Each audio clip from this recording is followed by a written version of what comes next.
Hello everyone, this is LaserDude99 here with another review brought to you.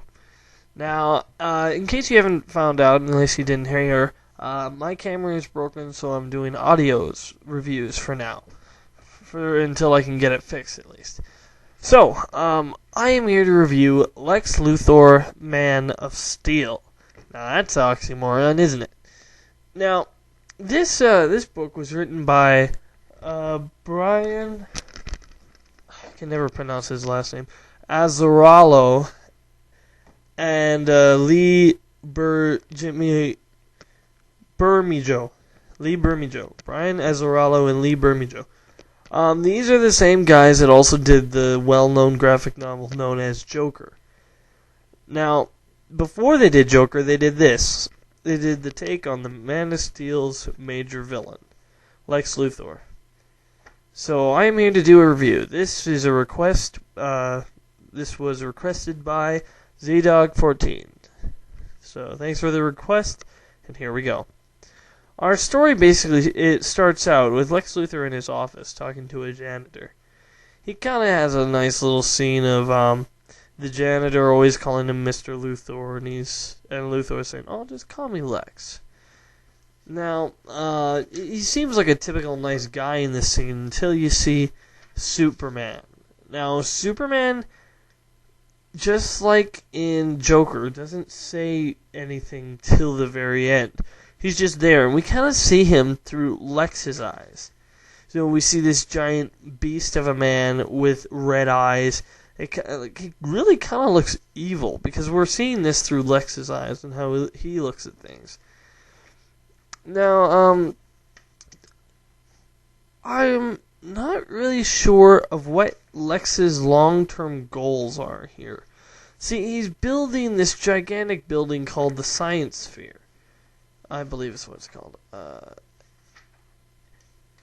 And it's like a humongous tower, that towers all the way over Metropolis.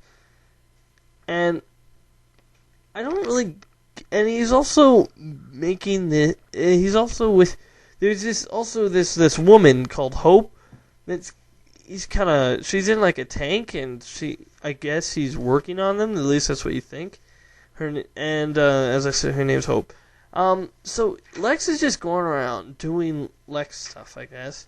You see him do some business meetings and attend some things, and when things doesn't go his way, like when a board member doesn't agree with him, he has a guy nearly push him off a building till he agrees with him.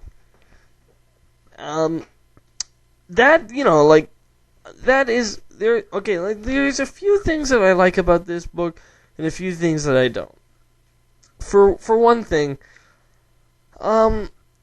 it's not explained very well. I'm not entirely sure what he's really doing. I mean, he's just there, and he's Lex Luthor, and we know he's evil, so he must be doing something evil, and he does something evil in the end. Right? I mean, it doesn't really make much sense of that. The art in here is pretty good. It's pretty detailed. Looks like real, muscular faces. But there's some parts of this story that are really, unnecessary. Like, there's a part, actually, where Lex Luthor goes all the way to Gotham City to meet up with Bruce Wayne, who apparently in this, he knows is Batman. I guess he figured it out because he's Lex Luthor smart. And he gives Batman a piece of kryptonite to take down Superman, which I don't get. I don't know. It's just... It seems like, why would, even if Batman and Superman hadn't met, why would he do that for Lex Luthor? He'd obviously have known who the rich people are in the world and who they are and their reputations and every backstory sort of thing. I just found it was more of an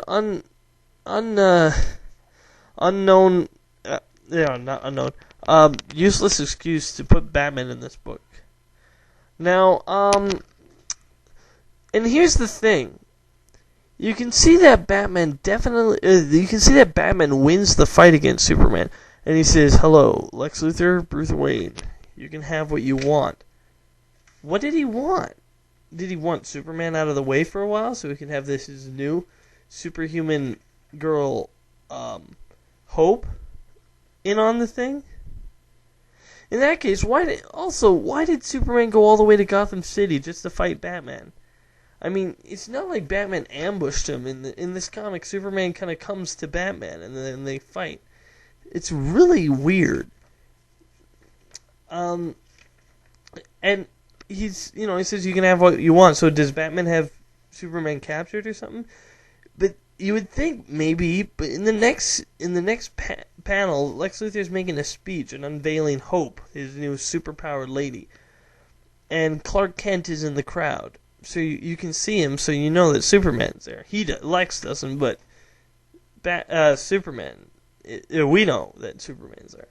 Anyway, this Hope woman, he kind of falls in love, which was, when I first read, I didn't like at all, because I always imagine Lex Luthor, the type of man who, he doesn't believe in love. He thinks love's just a useless poke at the mind. He has no need for love, lust, power, or anything, because everything for him needs to be perfect. And in this world, there is no one perfect. But it turns out later on that Hope is also like part android or she's kind of like a cyborg. I don't know. I think she's just an entire organic robot, is what she is. She doesn't know it. She just is. And it would make sense that Lex would fall in love with someone that he would create. That kind of makes sense. Like, Lex would just make the perfect being, and that's why he would fall in love with it, because he made it. Not because God made it or anything. He would fall in love with it because he made it. Basically saying he is God in his own mind. Now, the thing that I really don't like about this book is it's not an interesting read. I mean, it's just certain parts of it are just dull. And I usually end up skipping through it near the end. Toyman makes an appearance here, but he's just, I don't know, he's not a villain here, he's just there. The art is good, but I don't know. I just can't give this a good review. I mean, I love these guys because they did Joker, and Joker was a really good book. But this book gets really dull and really, like, it has some nice scenes. Like, there's a scene where his secretary, who has been trying to get his attention, kind of, trying to get Lex Luthor's attention and make him fall in love with her. She hands him her resignation because he said, like, I'm never going to fall in love with you, basically. You're just a secretary. Fire my letters. And she hands him her resignation. She says, here it is. And he looks at her and he says, see you in the morning. And she walks away and she says, good night, Mr. Luthor. It kind of shows that he has a big control over people. But some things don't make sense. Like, there's a guy that works for him and he does a lot of his dirty work. Next scene, and then out of nowhere, we just see him like, oh, he's like been betrayed by Luthor some way, and so then he's on the run. But we don't know how. We don't know why. We just know that he is. Now, I don't know. It's just, I think, then it comes to the point where he thinks that he uses Toyman to attack some, a place, right? Then he uses Hope to grab Toyman, and he presses a button that makes her drop him till he nearly dies, but then Superman grabs him. I think he's like trying to say, killing your villains is the only way to go. But I don't know. I mean, he's worked with so many villains. Why would he even be able to? You know what I mean? Like, if he works with a villain, he should understand. Like, I know Lex Luthor in Lex Luthor's mind, he's the good guy and Superman's the bad guy. But, I mean, he still knows that, he should know that, he's still not a good person or something. He's just a guy that, I don't know. All in all, I don't think this is a good read. If you're a Lex Luthor fan, I'm sure there would be many more interesting Lex Luthor stories to pick up than this. I guess I have to, in the end, I'll give it a 3 out of not out of 5, 3 out of 10. So yeah, thanks for the request, ZDog14, and yeah, thanks you all for watching. Remember, I'm Lazy99, and if I don't like it, it's not worth it. Be sure to check out more of my other videos on my channel, and wait for more coming soon.